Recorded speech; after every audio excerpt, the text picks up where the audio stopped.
Hey, welcome back. If you're just now joining my channel, seeing my channel for the first time, I tell stories, I do some gun reviews, and I'm just living my life the best way that I know how. And I'm trying to share a little piece of that with you and for the rest of my family to enjoy. So you are now a part of my extended family. If you have not already, it really helps me out. That little thummy thing, if you hit that, or the one that goes down, if you hit that, that's going to help me out tremendously, even if you don't subscribe. I would like for you to subscribe, though. That's going to help me out on my journey as well. But if you don't want to, that's cool too. Just enjoy the story. I don't know how long this one will be. But everybody these days, you ever heard of the term ride or die? Oh, you my man. Oh, I'll be with you to the end. If anybody ever, you know some of those people? Yeah, they're flaky most of the time. Oh, that stuff is baloney. But my road dog, the one I really know, who go to bat with me, we would go to war, sit down and eat a meal. That was my brother. I don't have him anymore, but this story I'm about to tell you is about him. This dude, he had to be 8 or 9. He might have been 9 because it was right before we moved. Now let me give you a little backstory on this. So I'm from Huntsville, Alabama, in a small town called Harvest. And in the late 1980s, there was a movie that came out called Colors. Now, Colors was, if anybody has seen Colors, or if you haven't seen Colors, Colors was about Crips and the Bloods in Los Angeles and a few Spanish gangs, but it was mainly about the Crips and the Bloods. What people didn't realize was at that time, that movie took a lot of cities by storm. And so there were also people from Chicago, Los Angeles, other big cities with gang affiliations and drug affiliations that were coming to the smaller communities, and they were setting up little pods of gangs to help with what they were doing: guns, violence, drugs, and just overall mayhem. It intrigued me. It excited me. Well, the city, it got so bad that the city banned hats. So some people would wear red, some people would wear blue, some people would wear, whatever color was your gang affiliation. But they also had these gang initiations, and they would call them, I'm not going to tell you the name of the gang, but it was, one of their sayings was 7 days, 7 ways. And if you know what I'm talking about, you know, then you know. But there were a few different things that you would have to do within the 7 days in order to get initiated. And at the time, I did not mess around with the gangs at the time. It intrigued me, but I had other stuff to do, like trying to figure out how to eat. Well, one of these guys decided that I was going to be part of his 7-day, 7-way initiation process. And he called on the phone, and we still had those phones with the, you ever seen a phone with a little plastic case and it has some little holes in it, and in the holes are numbers, and you have to dial around, and then it has this little hook on the end to catch the number.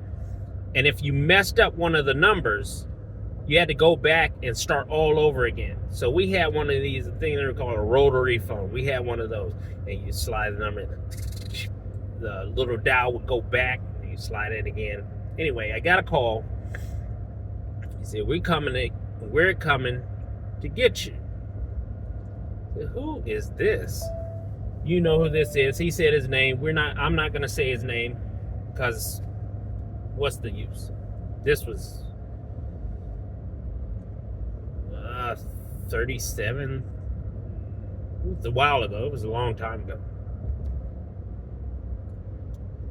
Anyway, he said, meet me. We're going to catch you. And when we catch you, you're part of my nation. I'm going to mess you up. I'm going to bury you. He didn't say it in those words. He said a lot of other little things, because we like to cuss. So, but you get the picture.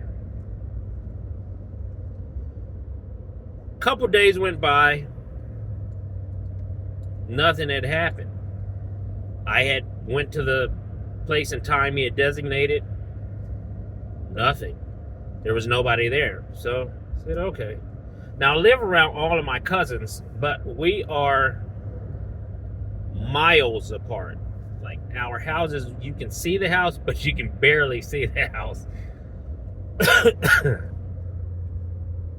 And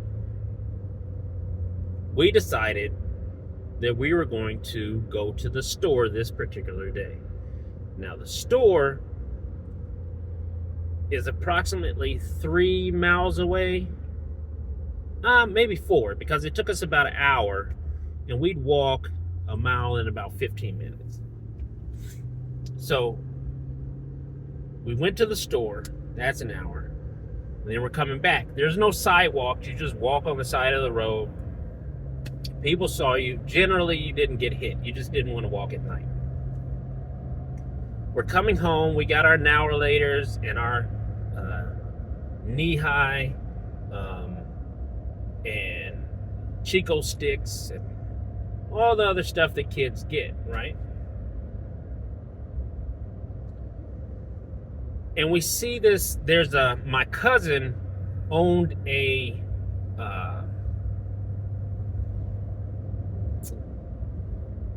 nightclub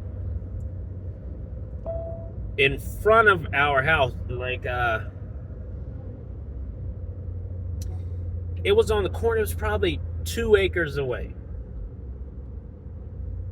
And there were some cars that were sitting in this parking lot, and we didn't think anything of it, because Black Albert, he would be in there sometimes, couple hours here, couple hours there, taking care of whatever he had to do in his club.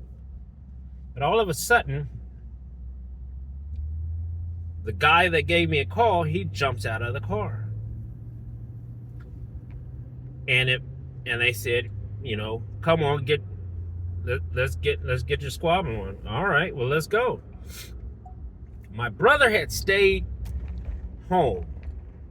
He wanted to make the poor man special, which is oodles and noodles and a peanut butter sandwich.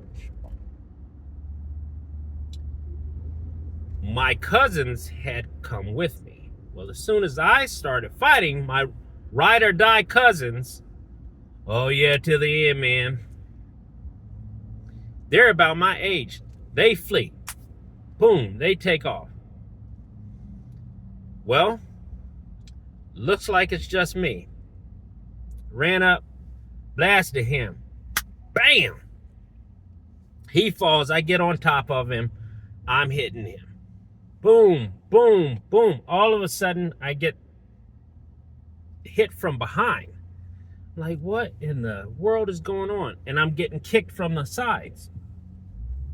So roll over, I get up, and we're all fighting. It's 3 of them, 1 of me, This is not looking good, but I'm fighting. I'm fighting. Where's my? I'm fighting. All of a sudden, I hear, "Oh, hell no. Get off my brother." My cousins are gone. My brother was sitting in there eating oodles and noodles. He comes down with a fork. And the melee is on. He's 9. These are teenagers, and the guys who came up were the guys who got out were teenagers, but there were also some grown men in there. He comes down. He's 9. He starts slashing at people. I start rocking people. They're getting some in on us though. We're not getting the best of it. And then my other cousin, who is a woman, but she's 50, comes through with a car and helps us. The guys get back in the car and they take off when they see her. So why did I want to share this story? I wanted to share this story because everybody who says they're ride or die for you is not ride or die. No. Be careful of the company that you keep. Because even family will run away. Now, I'm not saying that my cousin shouldn't have run away.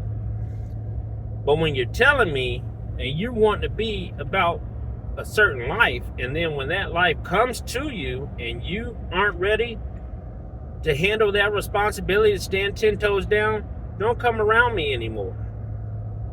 I mean that from the bottom of my heart now. Especially after that, it was grown men.